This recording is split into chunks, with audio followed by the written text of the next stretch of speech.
What's going to happen in Berserk chapter 365? The date is slowly approaching, and every day I keep thinking of what it is that's going to happen next, especially now learning that we're going to be getting 2 chapters bundled together. It feels like there's even more to speculate and think about. I don't know if anyone else feels the same, but I constantly look at the last panel, especially now with the announcement, and think about what happens after this panel. What is the moment that takes place directly after this? For a long time, I thought, I'll never know, so it's okay. But now that I'll actually know, my brain doesn't know where to start. I actually can't think of anything. So for this video, I guess I kind of wanted to put out my ideas of what I think is going to happen in those 2 specific chapters, vague like moments that will happen, not word for word beats. Because what I think is possibly going to happen is somewhat obvious, but also maybe already touched upon. We've already seen a teaser image of the upcoming chapter. I'll put it on the screen here, but it's essentially the brand of sacrifice of either Guts or Casca, most likely Casca, and her eyes, almost as if she's going into shock. This would make sense based on what we already know from the recent chapters.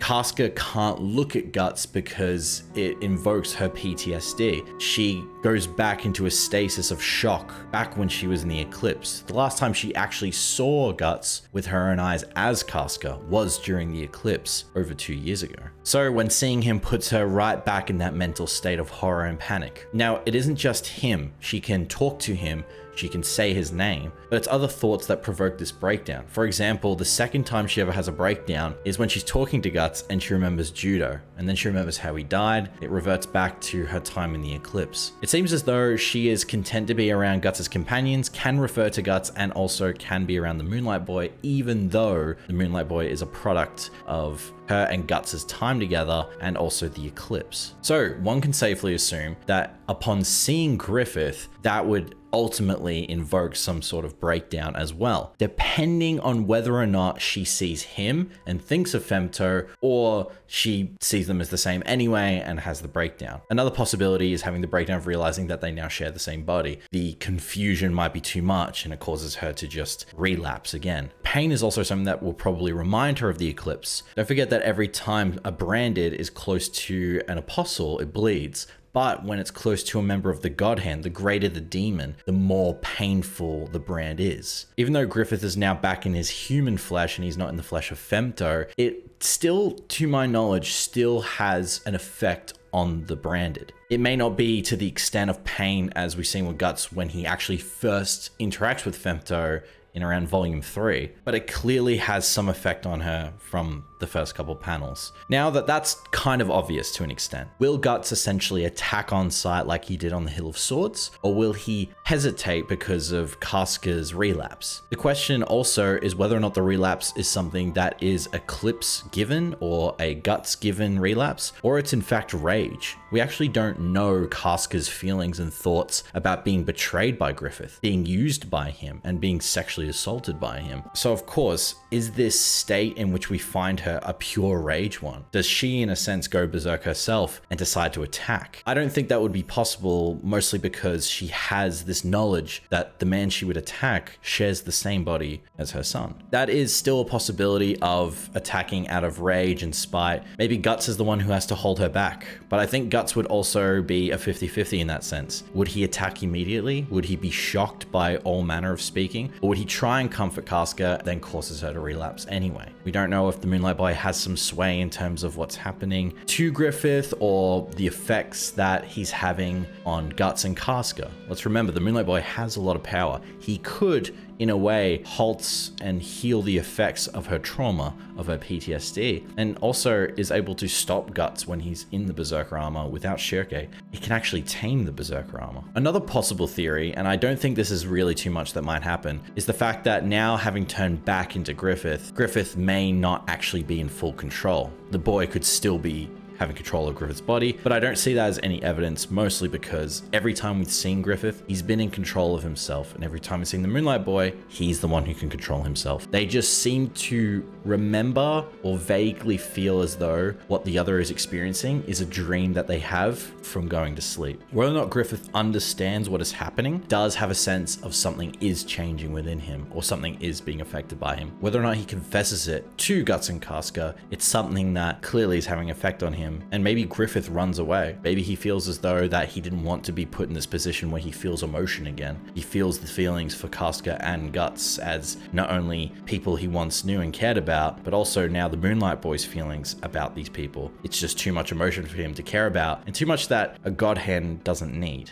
right? So a possibility is he runs away in one of those panels, just straight up just gets out of there. Another possibility is summoning apostles on Elfhelm. We don't know what it is about Elfhelm that could protect itself from the rest of apostle kind, essentially. They've never talked about any kind of malice being able to get onto the island. The Flowerstorm Monarch says that she doesn't sense anything within the boy that is malice. So it's almost as if Griffith is completely gone and disappeared when Moonlight Boy is in his current state. Whether or not the same can be said for Griffith when he's in his current state, whether or not he can feel the Moonlight Boy's emotions, thoughts, and presence. But it is a possibility that Griffith, in retaliation, maybe having seen both of them together again, and now knowing he has an entire group of magic users on this island that he now is aware of and can access, who's to stop him from summoning every apostle that he can to completely decimate the island? To decimate the island would make sense because of how he wanted Flora to be destroyed by his new Band of the Hook. Any kind of magic user is a threat to the God Hand, essentially.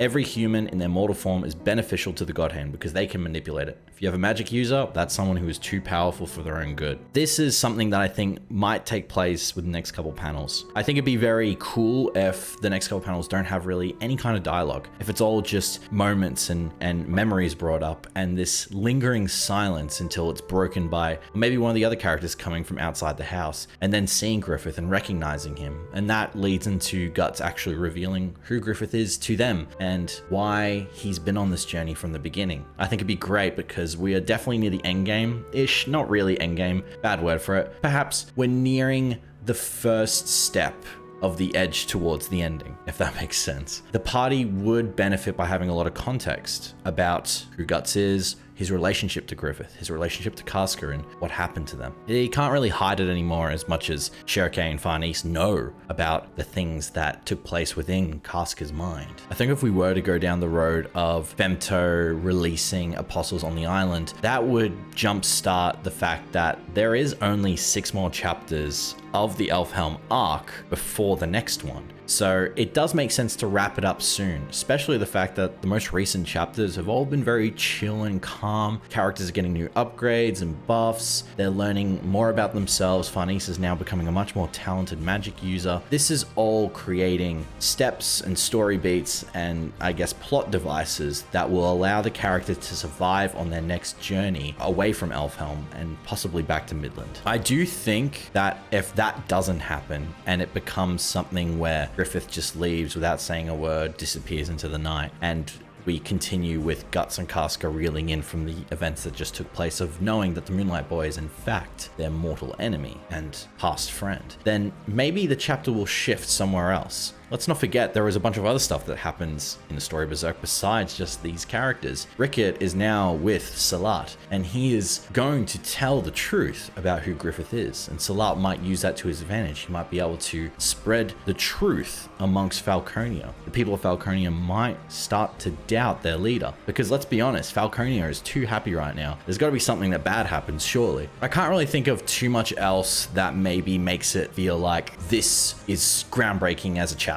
Right? I think the next bunch of chapters will be answering small questions that will later lead to the greater ones and the big ones that we already really want to know, but at least answers the ones that we have in the here and now. Essentially, there is also Skull Knight. Skull Knight, to our knowledge, is still kind of on the island, looking through past memories, dredging up past moments in his life. I don't know. I guess he's getting a bit nostalgic, the fact that he's back here and seeing the one he loved and, you know, what he lost essentially. Who's to say that he's still not there? He could probably sense a god hand or a form of an apostle on the island instantaneously. Who's to say that not after immediately them trying to process what they just saw, that Skull Knight tries to take his second swing and get him this time when he's extremely vulnerable.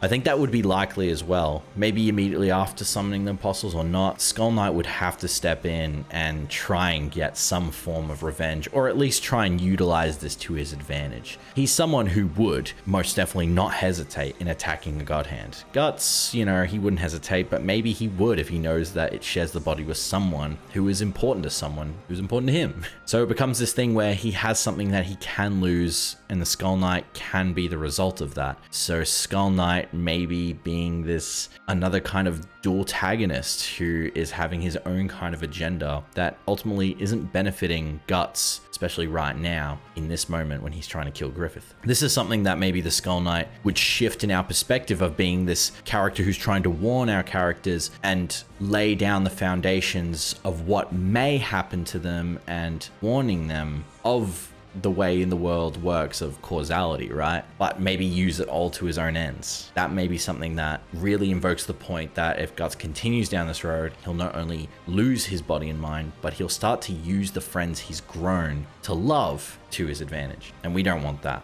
If I had to guess what it is that would take place next, of complete surety is that, of course, only 6 chapters of the Elf Helm arc. So they'll have to leave for some reason.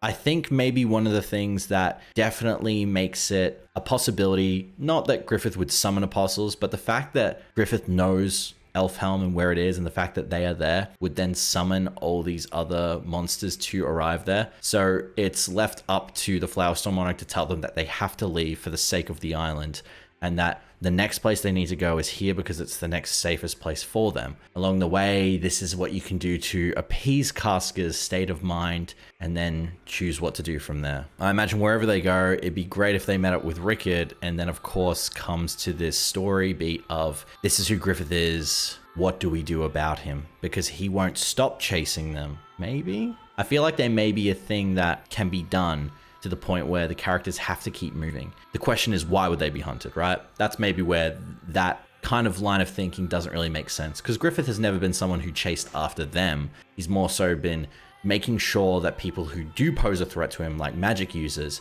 are destroyed, like Flora. It's not like Griffith is trying to track down the Skull Knight. But then of course we don't know what the God Hand is planning right now either. Who's to say that we won't see maybe another familiar face anytime soon? Those are my ideas and thoughts of 365, 366, more so 365, just because there's so much that could happen in around, 20 to 25 pages. Again, we don't even know how many pages it's going to be. I don't want to get into it too much. I think I wanted to make this video just to put my thoughts out there and predict and see if I was right. I probably won't do this for any future chapters just because I don't want to continuously just let myself up and then down and just go in blind. But I thought, why not? It's the first chapter in over a couple months. Why not? I'm looking as well as that the last publication was September 10th, 2021. So it's exciting. It's really exciting. And I can't wait to see this new chapter. Let me know what you think is going to happen straight away in the first bunch of panels of 365. I want to know what you guys think. I really do. Do you think any of the things I talked about are going to happen? Or do you have something else that is completely different that makes sense? Or not? Or you're going to be like, I don't know, maybe like the brand will bleed or something? That'd be kind of cool.